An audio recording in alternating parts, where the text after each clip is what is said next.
Today special గుత్తి కాకరకాయ curry. అయితే ఇప్పుడు ప్రాసెస్లోకి వెళ్ళిపోదాం రండి. ముందుగా కాకరకాయకి ఇట్లా ఫ్రంట్ సైడు బ్యాక్ సైడ్ ఇట్లా కట్ చేసుకొని మధ్యలోకి ఘాటు పెట్టేసి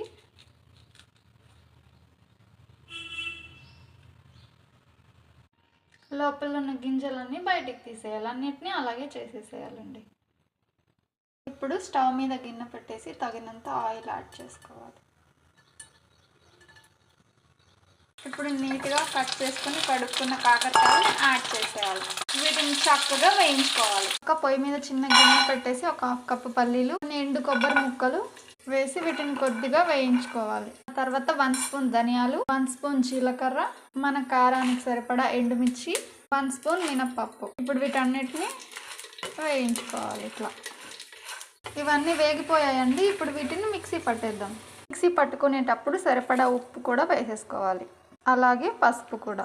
ఆ తర్వాత కొంచెం చింతపండు. ఇప్పుడు వీటన్నిటిని మిక్సీ పట్టేయటమే. ఇలా కాకరకాయలని ఒక 80% ఫ్రై చేసుకోవాలండి. ఇవైతే ఒక 80% ఫ్రై అయిపోయాయి. ఇప్పుడు వీటిని పక్కకు తీసేద్దాం. ఇదే గిన్నెలోకి ఇంకాస్త ఆయిల్ యాడ్ చేసుకొని సన్నగా కట్ చేసుకున్న ఆనియన్స్ని యాడ్ చేసేయాలి. ఇప్పుడు ఈ ఆనియన్స్ని చక్కగా వేయించుకోవాలి. ఆనియన్స్ వేగిపోయాయండి. వీటిని పక్కకు తీసేద్దాం. ఇప్పుడు ఈ ఫ్రై చేసుకున్న ఆనియన్స్ని మనం ఇంతకుముందు మిక్సీ పట్టుకున్న మసాలాలో వేసేసి ఇంకోసారి మిక్సీ పట్టుకోవాలి.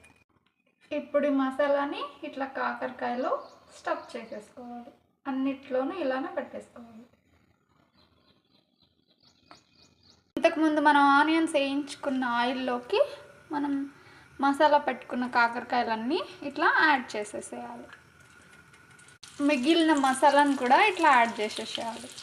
మంటని సిమ్లో పెట్టేసి దీని మీద మూత పెట్టి ఒక 5 మినిట్స్ పాటు కుక్ చేసుకుంటే మన గుత్తి కాకరకాయ కర్రీ రెడీ అయిపోతుంది. మూత పెట్టుకున్న ఒక 2 మినిట్స్కి మూత తీసి ఒకసారి దీన్ని మెల్లగా కలపాలండి. ఆ తర్వాత మూత పెట్టేసి ఇంకో 3 మినిట్స్ కుక్ అవనివ్వాలి. ఇంతేనండి, మన గుత్తి కాకరకాయ కర్రీ రెడీ అయిపోయింది. మీరు కూడా ఇలా ట్రై చేసి ఎలా వచ్చిందో కామెంట్ చేసేయండి.